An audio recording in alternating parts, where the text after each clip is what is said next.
का शुक्रिया कि आप मेरे काम को, मेरी एफर्ट को पसंद करते हैं। लेकिन अभी तक अगर किसी ने इस चैनल को सब्सक्राइब नहीं किया तो सब्सक्राइब कर दें ताकि हर आने वाली वीडियो आप तक पहुंच सके। आज हमारे साथ मौजूद है अभिषेक मिश्रा भाई, बहुत ज्यादा नॉलेज रखते हैं, पीएचडी है। इनसे हम आज बात करेंगे कि जो पाकिस्तान में इस टाइम सिचुएशन है, खबर के मुताबिक दोबारा फ्लड आने के मतलब चांसेस हैं। इसके अलावा इनसे ये बात करेंगे कि इंडिया के मिनिस्टर ने एक स्टेटमेंट दी है, उन्होंने बोला है कि आने वाले टाइम में इंडिया में फ्यूल 15 रुपीज पर लीटर होने वाला है। ये एक शॉकिंग न्यूज है हमारे लिए भी, शायद इंडियंस के लिए भी। इसके ऊपर बात करेंगे क्या ये पॉसिबिलिटी है। और भी बहुत सी चीजें हैं, कुरान बर्निंग का जो इशू हुआ उसके ऊपर बात करेंगे कि क्या मुसलमानों की वजह से ऐसे वाकयात होते हैं या मुसलमानों को टारगेट बनाया जाता है। इन चीजों पर बात करेंगे। सर कैसे हैं आप?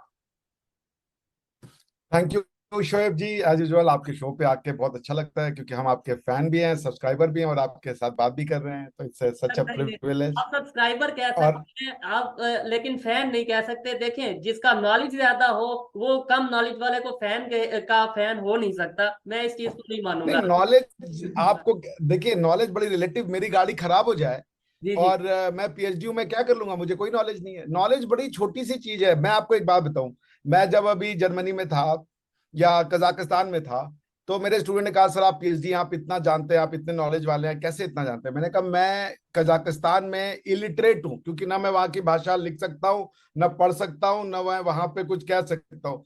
सो सब बड़ा ना रिलेटिव कॉन्सेप्ट होता है।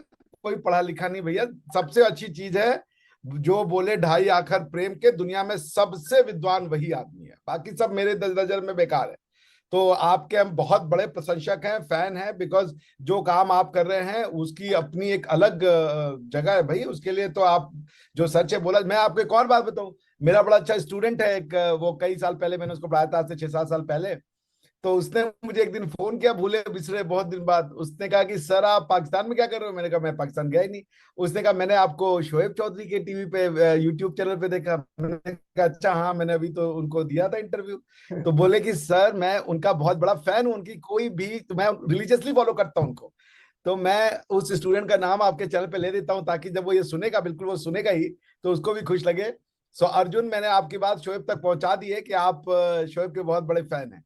Thank you Arjun Shoaib. भाई को मैं भी मैसेज देना चाहता हूं कि अगर वो हमारे शो पे आना चाहें, जैसे वो हमें डेली बेसिस पे अगर देखते हैं, तो मैं जानना चाहूंगा कि ऑडियंस जो हमें डेली बेसिस पे देखती है वो क्या सोचती है कि हम जो काम कर रहे हैं कि इसका फायदा है या नहीं है, मिसअंडरस्टैंडिंग्स दूर हो सकती हैं या नहीं हो सकती, काम में किस तरीके से हम बेहतरी ला सकते हैं। सर आप भी अगर उन्हें रिक्वेस्ट करिएगा, उन्हें बल्कि ऑर्डर करिएगा, आपके तो स्टूडेंट हैं, अगर वो शो पे आना चाहें तो मोस्ट वेलकम। तो स्टार्ट करें सर। बिल्कुल, आपका मैसेज पास हो जाएगा उनको। ओके, स्टार्ट करें जी सर। आपका मैसेज उनको दे दिया जाएगा। जी जी। चले। ठीक है सर, मैं सबसे नेशन पहले, फर्स्ट आप कुछ बोले थे। ठीक है, सबसे पहले मैं अभी जो भी शो पे आते हैं, इस प्रोग्राम में आते हैं, उनसे एक मासूमाना सा सवाल करता हूं कि उनके लिए, जो भी हैं, उनके लिए नेशन फर्स्ट है या रिलीजन फर्स्ट है। आप इसका क्या आंसर करेंगे? देखिए, रिलीजन और नेशन में अंतर क्या होता है इसको आपको समझना पड़ेगा ना। हमेशा आपका नेशन ही फर्स्ट होता है, क्योंकि नेशन से ही रिलीजन निकलता है, आपको समझना। हालांकि कई फिलॉसफी है, जैसे हमारे यहाँ जो नेशन है और आपका जो हमारे यहाँ जो कॉन्सेप्ट ऑफ रिलीजन है, और जो अब्राहमिक फेथ जिनको हम कहते हैं, इस्लाम, क्रिश्चियनिटी और यहूदिज्म, हमारे यहाँ इनको कहते हैं अब्राहमिक फेथ, क्योंकि ये अब्राहम जो है अलैहिस्सलाम, उनसे शुरू हुआ जी और फिर कई पैगंबर उसमें आए और जुड़ते चले गए। तो अब्राहमिक फेथ में आप अगर रिलीजन फर्स्ट कहते हैं और नेशन फास्ट बाद में कहते हैं, तो कई बार जो लोग उस इलाके के बाहर के जब कन्वर्ट होते हैं तो वो अपनी जमीन के कॉन्फ्लिक्ट में आ जाते हैं। अब जैसे मान लीजिए मैं, आप शोएब भाई से प्रभावित होकर मैं मुसलमान बन जाऊं, ठीक है, तो अब शोएब भाई कहेंगे कि भाई गजवाए हिंद तो है, होना है। अब मैं इस कॉन्फ्लिक्ट में आ गया कि मैं अपने रिलीजन के लिए जाऊं या मैं अपनी धरती के लिए जाऊं, क्योंकि मेरी धरती कहती है कि जो बाहर से आए उससे लड़ो। गजवाए हिंद अगर मुझे मानना होगा तो मैं अपनी धरती के साथ गद्दारी कर दूंगा। और अगर मेरी वो रिलीजन में अगर आस्था होगी तो मैं कॉन्फ्लिक्ट में आ गया।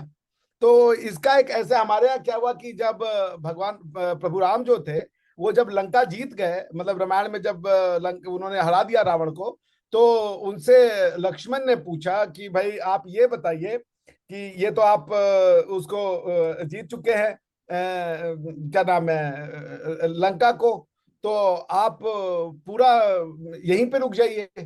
अब आप वहां क्या करेंगे जाकर के, क्योंकि ये तो सोने की लंका है, तो आपके लिए तो इससे बड़ा कुछ हो ही नहीं सकता है। तो तब जो हमारे, जो हम लोग मतलब जिसे हम आइडियलाइज करते हैं, उन्होंने ये कहा कि जननी जन्मभूमिश्च स्वर्गादपि च गरीयसी। इसका मतलब क्या होता है? इसका मतलब ये होता है कि भाई अगर जो मेरी मेरी लैंड है, मेरा जो जमीन है, वो स्वर्ग से भी बड़ा है। मेरी माँ और मेरी जमीन ये स्वर्ग से भी बड़ी है। ये हमारी फिलोसफी है, इसमें सही या गलत की बात नहीं हो रही है, ये इसको ध्यान रखिएगा। ये दिस इज नॉट कि मैं सही हूं या आप सही हैं, ये वाली इसमें उत्तर नहीं आ रही है। क्वेश्चन ये कि हमारे यहाँ जो रहता है कि जननी जन्मभूमि स्वर्गादपि च गरीयसी, ये कहने का इसका ये मतलब है कि माँ और भूमि, इससे बढ़कर कोई नहीं होता, कोई भी नहीं होता। तो हम लोग इसको मानते हैं कि आपको अगर मान लीजिए वहां जाना है, क्या नाम है, कोई और आपके एम्बिशंस हैं, तो वो आपको मुबारक हो। लेकिन हमारे यहाँ जो है माँ और मातृभूमि, क्योंकि माँ और मातृभूमि में अंतर नहीं होता। माँ भी आपको अपने, जब आप उसके माँ के पेट में होते हैं, जो वो खाती है वही आप खाते हैं। फिर जब आप पेट से बाहर निकलते हैं माँ के, तो अपना दूध पिलाती है, अपना अपना जीवन देके आपको वो बड़ा करती है। वैसे ही धरती माँ है, हम उसका सीना चीरते हैं, उससे फल लेते हैं, वो क्या नाम है, अन्न लेते हैं, पानी लेते हैं, मिनरल्स लेते हैं, सब कुछ तो यही देती है हमें। तो हमारे यहाँ ये कॉन्सेप्ट है। तो अगर मान लीजिए मेरा रिलीजन ये कह रहा है कि तुम्हें इस धरती की पहचान को मिटा देनी है, तो हम क्या करें बताइए? तो हमारे यहाँ पे यदि हमारे वेद में भी कुछ ऐसा कहा गया है जो मेरी धरती के अगेंस्ट में होगा, हम वो नहीं मानेंगे।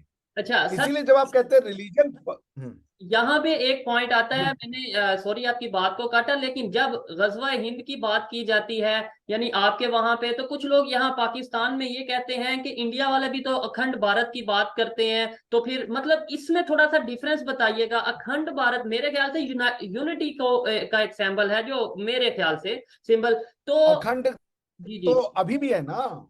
अखंड भारत तो अभी भी है। आप दूसरे देश के हैं, ठीक है। आप जरा ईरान के किसी एक आदमी को बोलिए कि आपसे बात करे, रैंडम, वो आपसे बात कर लेगा। ईरानी किसी को बुलाइए, वो तो फारसी बोलेगा और आप उर्दू बोलेंगे।